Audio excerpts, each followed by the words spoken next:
Fix પગારની નોકરી કરતા કર્મચારીઓ માટે એક મહત્વનો વિષય આજે હું લઈને આવ્યો છું। જો મિત્રો તમે કોઈ ફિક્સ પગારમાં નોકરી કરતા હોય સરકારી કર્મચારી તરીકે અને તમને બીજી કોઈ પોસ્ટ સારી પોસ્ટ ઉપર સરકારી કર્મચારી તરીકે નોકરી મળે છે ત્યારે તમે જૂની કચેરી છોડવા માટે નોટિસ પે માંગવામાં આવે છે।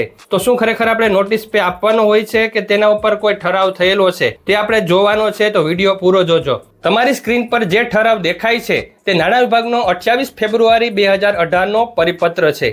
આ નિયમ રાજ્ય સરકારના એવા વર્ગ 3 અને વર્ગ 4ના કર્મચારીઓને લાગુ પડે છે જેઓ 5 વર્ષના ફિક્સ પગારના કરાર પર કામ કરી રહ્યા છે। જો તમે આ સમયગાળામાં બીજી કોઈ સરકારી નોકરીમાં પાસ થાવ છો તો આ ઠરાવ તમારા માટે વરદાન સમાન છે।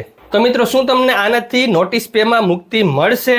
નોટિસ પેમાં તમારે 1 મહિનાનો પગાર જમા કરાવવો પડતો હોય છે, તો તેને લઈને પણ આમાં વાત કરવામાં આવી છે, તે તમે જોઈ શકો છો। જેમાં સૌથી મોટો પ્રશ્ન એ હોય છે કે શું 1 મહિનાનો પગાર ભરવો પડે?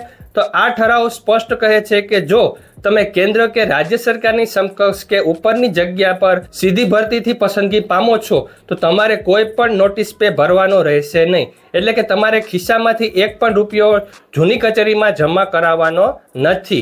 નિયમ મુજબ તમારે 1 મહિનાની નોટિસ આપવાની હોય છે, પણ જો તમારી નવી નોકરીમાં હાજર થવાની તારીખ વહેલી હોય તો આ ઠરાવ મુજબ તમારા સક્ષમ સત્તાધિકારી પાસે સત્તા છે કે તેઓ તમારો નોટિસ પીરિયડ માફ કરી શકે છે અથવા ઘટાડી શકે છે।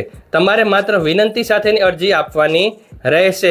મિત્રો, આમાં જે અરજીની વાત કરવામાં આવી છે કે આપણે અરજી કરવાની હોય છે, તો અરજીનો નમૂનો હું લઈને આવ્યો છું જે આપણે માનનીય ડીડીઓ શ્રી સાહેબને આપણે આપવાનો થશે। તો મિત્રો, યાદ રાખજો કે આ ઠરાવ છે એ ત્યારે જ લાગુ પડશે જ્યારે તમે બીજી સરકારી નોકરીમાં જ જાઓ છો। ખાનગી નોકરી માટે આમાં છૂટછાટ મળતી નથી। આ ઠરાવની નકલ અરજીનો નમૂનો પણ તમને ટેલિગ્રામ ચેનલ ઉપર મળી જશે, જ્યાં 3300 કરતા પણ વધારે સરકારી કર્મચારીઓ જોડાયેલા છે। તમે પણ જોડાઓ અને નવા અપડેટ્સ મેળવતા રહો। Thank you very much. જય શ્રી કૃષ્ણ।